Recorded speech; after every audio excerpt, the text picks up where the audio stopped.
Hey, I'm Hugh. I'm Nicola. We are MKH. So today we're going to do a video that everybody's been doing recently where we look at rumors or assumptions about us and we say what the truth is, if it's real, if it's not. We'll see what assumptions people are making about us. Are you ready? Actually, I'm scared about this. And you're kind of sick at the moment as well, right? Yeah.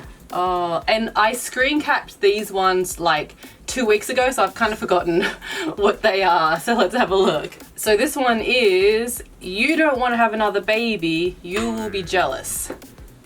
I think we do want to have another baby, if we can. Do you think you will be jealous? I think so. I think Really? I mean, generally, like, babies are jealous. Yeah. I think he will be very nice. I think you'd be good big brother. Yeah. Because today I went to daycare, not the daycare, see the doctor. The small girl, she dropped her book and then he went there and then picked it up and then gave it to us. That's so very cute. nice. That's Yeah. so cute. Also, we hear stories from daycare, like he had an argument with one of his friends and then he felt really bad, so he went over and patted his friend like this. So many cute things. Okay, so we might have another baby and I think you will still be a good big brother. Yep. Sometimes your husband seems only or mostly hanging out with Caucasian girls or more interested in. Okay, so this is an assumption somebody's made that you're only hanging out with white girls, which is very... Sarah, that... Maybe. Like, Sarah's like my best friend, so sometimes, yeah, we do things together for work. And also, it's not because of that we are YouTubers and then I'm working with companies and YouTubers. So I'm in the between. You do management and that. And then I have the community with like 400 creators, foreigner creators in Korea. I'm seeing so many other people. So I heard that like last time I went to the event that one of our other men organized, and then someone said like, he's a married man, why is he here? Was it a date? It wasn't even like a dating thing, it's just networking. Like networking, so why I can't be there? Like, I don't know. And then my friend said like, so what? Like, he's the one who is the leader of this community. Yeah. And then said, but still he's married, he shouldn't be here. Like, you can't go out as a married man? Who thinks like that? I don't know, like because of the space, some places like kind of like a pub and clubs. You could still... Yeah, but like we organized the event there, so why I can't be there? Yeah. So I just wanna ask you, someone let's say saying these things. So if you are married, are you not going to do anything? Stuck inside for the rest of your life. You're not going out and then drinking with your friends. Do you remember there was somebody leaving really mean comments about you on other people's videos, saying like, oh, that guy, he's bad, but like just absolute nonsense like that. But people make up stuff like that. So anyway, this is what this video is for, to address those type of things. And firstly, just because you're married to a white woman doesn't mean that you're obsessed with white women. No. Just because I'm married to a Korean man doesn't mean I'm obsessed with Korean men. Like, you don't build a marriage and have a baby built on a fetish like that, and you don't spend your time deliberately hanging out with white women either. I actually can't think of that many white women that you actually know, besides from like my friends. I think among more like creators. YouTubers are crazy. So then you're seeing people for work. Yeah. People jump to some crazy conclusions. Oh, this one's a nice one. You are a very loyal and loving couple, true example of how a relationship is. Well, that is a very nice one. Thank you. And we don't have a perfect relationship, but we work really hard on it, so hopefully people can be inspired by that. It's not easy being an international couple and being intercultural, but we are happy and we work really hard on it. Okay, this next one is 2 parts. So most video ideas come from Nicola and you want to send Yule to an international school. First one, what do you reckon? Most video ideas come from me? Not all the time, but a lot of times A lot, but because I go out and I go to work. Yeah. And I'm doing many different projects. you do other things. Like I have a lot of because I'm an artist. I work in the creative industry anyway. I think I have a lot of creative ideas, but you have a lot of good ideas as well, and you do a lot of the other type of networking stuff. Yeah. Also, I think I'm also the one who actually bring the opportunity to work. Yeah. So it's good that she's creative, so she has ideas and then using her creativity. And me as the social person, so I go out and get some opportunity and we can actually make some income from it. Yeah, true. And do we want to send Yule to an international school? Not necessarily. I mean, it's really expensive. Yeah, that's the first thing. It's really expensive. And I mean, if we can, but it's not necessary. No. Yeah. It's not something we're necessarily thinking he's going to definitely do this. We're okay for him to be in the Korean school system, even though like we know how hard it can be for kids. We will try to create an environment that is very loving and not as much pressure and stress for him. Yeah. And international schools can still be really stressful for kids anyway. This one is, one assumption I have is that you get super frustrated by idiot comments on your videos. Not super frustrated, but a few of them I will like highlight on Twitter. Like if it's something really wrong, then sometimes I feel like I need to have some type of response so that rumors don't start. I think because I see that also with a lot of friends that are YouTubers as well, and just takes one person to start something negative, and then things even spread in like the expat community as well. Like sometimes I'll hear negative things said about a friend of mine who is an influencer or a YouTuber, and other expats are like saying this thing about them, and it's not true, or it's like this is the true thing but it's being exaggerated like that. So anything that's sort of like that, I try to nip in the bud. Things that are very racist and sexist, sometimes I will reply or I will screen cap and tweet just so people are aware of that and things that can be said and the hate that can be around, just trying to like make a point about that. But actually, we can get so many negative comments sometimes, and most of them I'll just ignore. Like, what about you? I mean, yeah, same. Like, people comment a lot of good comment on my working out video, the transformation video, but some comments are quite mean. So in that case, we just delete, block. Especially if they're racist, we just like delete and block. And like, it was just a few days ago, someone just left a comment on my Instagram. I did too much Photoshop, and I'm so ugly. Why you did it? Why you did that? Like, and because you are married.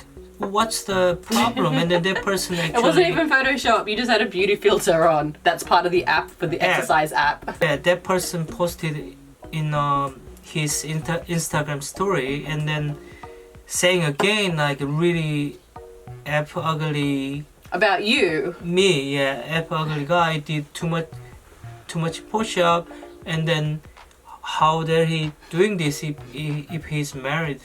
So what's the matter that I'm married and I can't use Photoshop even though I do? What's the problem? Even though you didn't even use Photoshop. So what's the problem with your life? What's the problem with somebody's life that they have to then rant about? And then actually I check what kind of people he is following, and most of my friends who are YouTubers, Sarah, Ashley, like female YouTubers, Miso, and right? all the female YouTubers. Right. So he's I was quite jealous about like I'm seeing these people even though I'm married. So what? I don't know. I think it says more for their issues than anything about you. And I think that like especially when you get hate comments because some of your life is online, it says more about the people commenting than it does about you, because if you're a really happy person, and in general I'm a happy person, I never feel the need to comment a horrible mean comment on people's things. So it says more about them. And am I super frustrated about those type of comments? Not really. Actually, what most YouTubers do, if we do get really ridiculous hate comments, we screen capture and we show in our chat groups with other YouTubers and we'd laugh at it. Like, not many, especially like if you've been doing YouTube for years and years, you're not sitting there crying at this horrible comment, you're laughing at it with your friends. So, I mean, I guess that's good in a way that it gives us entertainment. Okay, next one. You don't want to learn Korean. I think this one must be directed at me since you are a native Korean speaker. This is very interesting and the phrasing is interesting because I'm learning Korean. So it's not that I don't want to learn it. I'm learning Korean, but I'm not fluent at it. I think there's this idea, especially internationally, like people that haven't actually been to Korea, they think you either don't know any Korean or you're fluent in Korean. But actually there's this huge area in between where most people are. Most people are learning, and some people learn a lot quicker and some people are quite slow. So it's funny that people would think that I don't want to learn Korean and I'm just not learning Korean just because I'm not fluent yet. And also, we speak English mostly in our relationship because that's how our relationship started, and we made a decision to focus on your English because you use English in a work situation constantly, right? So I've sacrificed some of my Korean learning so that you are speaking, and you speak English in a business setting. Like, your English is amazing. For starting to learn English in your 20s, your English is amazing of what you understand and can say in a business setting. So I'm super proud of you for doing that. And then slowly over the years, my Korean will be improving. I'm not the best language learner, but it doesn't mean that I don't want to learn Korean. I'm just very slow. What did my teacher say? Snail. She said I was a snail learner. I mean, you understand a lot, but like I think need more experience with speaking Korean with Korean people. But people who you know mostly speak English, even though they are Korean. So you don't really have a chance to speak Korean. And I'm stuck working inside, and I'm a mom. Like, and also when you go out, like most of things, I just dealing with it. So these days when you're busy and I go out and I speak more Korean when I go out now, but it is still a slow process for me. I didn't start learning when I was super young, and I think there's also people that, you know, they're really into the K-dramas and the K-pop and they haven't been to Korea but they're learning Korean, and when you just have textbooks and you're in your own country and you're learning Korean, you think you're super good, right? Like, you think, wow, I've done all this amount of talk to me in Korean books, I'm so great at Korean. And then when you come to Korea and you hear people speaking natural Korean very fast around you, it's not like textbooks at all. It's a lot more difficult. I think it's same as like if you learn another language. And then you go to that country. Yeah, same like actually Nicola sacrificed her Korean a lot for my English because I'm living in Korea at the moment. So if I don't speak English at home, even though I speak English like every single day with my friends on Kakao and messengers or Facebook, but like it doesn't mean like I can talk a lot in English because I think 80% of time outside I talk Korean than English. So if I don't really speak English at home, my English skill, I mean the abilities goes down. So it's really important for me to keep doing it. And if we move back to Australia, of course I think I speak more Korean to We'd probably speak Korean in the home if we go back to Australia. Because anyway, all the environment outside, everywhere I go, it's all in English. So it's better to speak. So have a balance of it. So yeah, I really appreciate it. So it's not Nicola's fault that it's a complicated situation, and I would have to sacrifice other things to be able to get really fluent at Korean. And because you speak English, you have more job opportunities. In Korea, using another language, especially English, have more opportunities. So like my position now, like someone who is doing this kind of job with English and Korean, there are not many also people. have a large connection with Koreans and foreigners. so which is unique. That's why I have this kind of opportunity lots of times, and it's really good. And that's important for us at the moment. You know, having a baby, that you are now in this type of job as well. So I am making sacrifices at the moment so that overall our quality of life will be continuing to get better and better. But you know, that's how things are. Yeah. So don't blame her. Korean, she's okay, she's fine. I understand a lot. I'm just, my speaking is not great. Yeah, you can blame me. No, don't blame you. So following on from that assumption, I assume Nicola is better at speaking Korean than people think. I've seen comments about her Korean ability. Yeah, so people are there's rumors and gossip about my Korean ability online, but I don't speak much Korean in videos because firstly, I'm not that confident. Secondly, I know people are going to be really rude if I don't say something perfectly correct, but when you're learning, you can't say things that are perfectly correct. So that's why often I don't say something in Korean even though I know I can, because I've seen other YouTubers being torn to shreds because people didn't think that their pronunciation was perfect. So avoiding that at the moment. Okay, this assumption is that Hugh's parents didn't accept you at first because you're a foreigner. Yes. They didn't accept me. In 5 minutes. They accepted me right away. In 5 minutes. Yeah. Yeah. But it wasn't like she was my girlfriend. It was like, I'm marry this girl. I'm gonna marry this girl, and then say. They said okay.